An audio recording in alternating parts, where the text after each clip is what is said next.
Hello, this is Idodmg and welcome back to the channel. It's been a while since I made a last Epoch video, so let's go ahead and make today the day.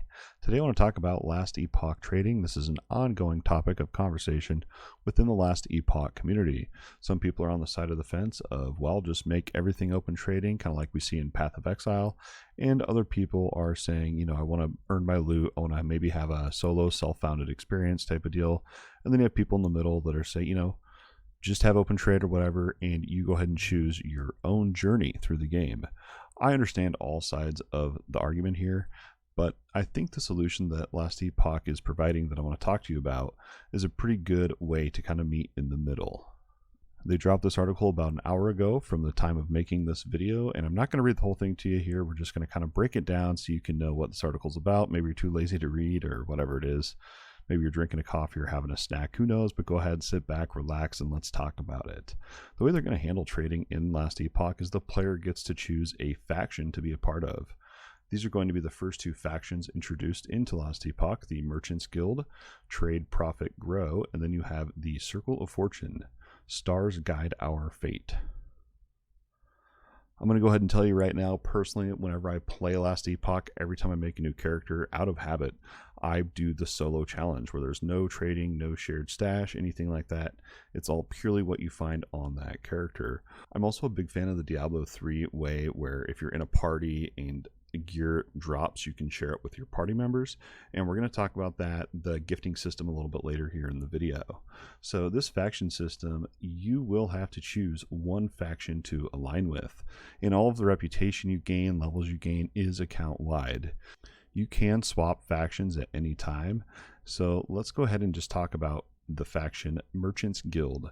This is going to be your trading guild. This is going to be how you access the Bazaar, and you also can trade in this faction, buy or sell any type of equipment. The main currency used in trading is gold. If you choose that you don't maybe want to run the market, you don't want to have to worry about trading, you can join the faction Circle of Fortune. And each of these has their perks as you level up that we will talk about here shortly.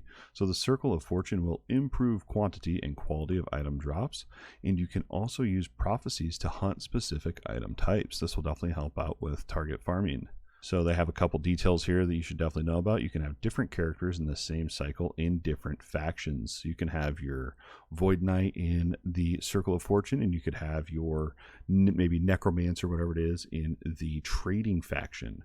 They can be in different factions even though they are on the same account. Faction reputation, as I already said, is shared account wide, and it does reset every cycle. When a cycle does end, everything, you know, it's just like Diablo 3, when a season ends, it's transferred over to your non-cycle environment. So here's some of the perks of each faction. Let's go ahead and talk about the Merchants Guild first. So for example, if you're a member of the Merchants Guild, you will gain reputation and level up within the faction by trading. At rank 2, you can trade set items. At rank 4, you can trade unique items with no legendary potential. And set items cost 20% less favor to buy or sell.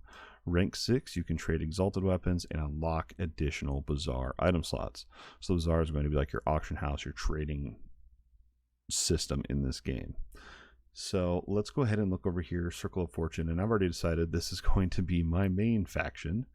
At rank 2, you have a 45% chance for Runes of Ascendance to be preserved when you use an item that requires at least Circle of Fortune rank 1. One thing they do point out in this blog as well, and I will have the link down in the description below, the items that you get while you're in your faction will have certain faction level requirements. You're going to have your blue gear, your Circle of Fortune gear, and then you'll have your Merchants Guild gear.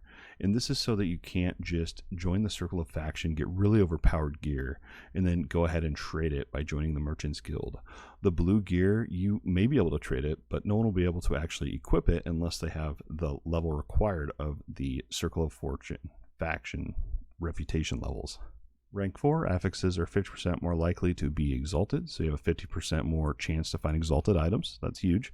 Uniques are twice as likely to have legendary potential. Legendary potential allows you to get more legendary powers. I think it is. It's been a while since I played. Correct me in the comments if I am not correct on that exactly. Legendary potential. I know that it's huge though, and this right here is all worth it.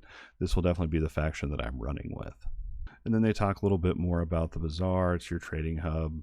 You're going to use gold. There's no tax on the gold cost of an item, which is huge. But keep in mind, all of this faction stuff that we've just talked about is not going to be in on March 9th in patch 0.9. They do not have an estimated date, but hopefully by patch 1.0. I found this out by being on the Last Epoch Discord and Mike talking in the dev chat there. If you're not on the Discord, it's definitely a great place to hang out. Go check it out. I'll have that link in the description below as well. So if you've played any of the multiplayer betas, and I have not, full disclosure, I have not played any of the multiplayer beta. I am waiting until March 9th to do so, but they have item gifting, and this had a lot of negative feedback with the community, and the reason is because it's not just open trade. You can only trade with people that are in your party, from my understanding. So item gifting, as experienced in the multiplayer test, will remain. So if you are familiar with this, it will be the same on March 9th. The faction system will not be in yet. So if you're with a player fighting enemies and item drops, you can give it to your teammates. So this is just like how Diablo 3 handles trading currently, which I'm a big fan of. Again, I don't like the handout items. I think if you're killing monsters with your team and your team finds a piece of loot, your team should be able to share that item because you did contribute to finding that item, as opposed to just simply playing the market and setting up your own shop and trading and just flipping items and finding loot that way. And some people love playing that and doing that market game. However, my personal flavor, it's not for me. Maybe it's for you. If so, great. That's why I think the faction system is going to be amazing. Another thing they're going to be adding to the trading system is the resonance system. And what this is it's an item that can drop after you've played alongside a player for a very extended period of time.